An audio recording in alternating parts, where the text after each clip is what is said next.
Welcome to this week's Market Watch. I'm Joshua Tan, strategist at Phillips Securities Research.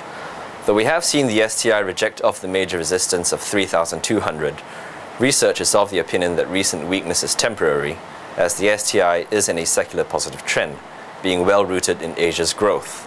Asian growth has, however, been slowing down since the third quarter of 2010 and will tend toward a slower but more sustainable rate going to 2011. Our start of the year target of 3,300 for the STI looks achievable. Key risks to this thesis remains the US and EU economies. The EU has begun its austerity drive starting with the UK, and the US will see fiscal measures expire by the end of 2010. The overall dynamic of the US economy is also not robust, with capital spending being the last remaining stalwart of the economy. Yet recent data points for capital spending look mixed, as trends have reversed on core measures excluding transport. While we are not forecasting a double dip, the chance is not remote either, which we put at 25%.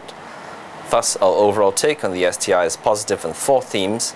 Number one, economic odds are favorable. Barring a US double dip, even a sharp US slowdown may only be a temporary drag on Asia. Number two, global institutional funds, which have long been underweight Asia, will continue to equal weight, especially on weakness.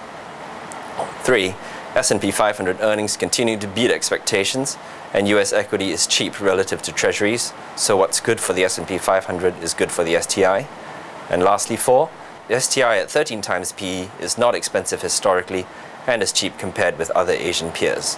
Thank you.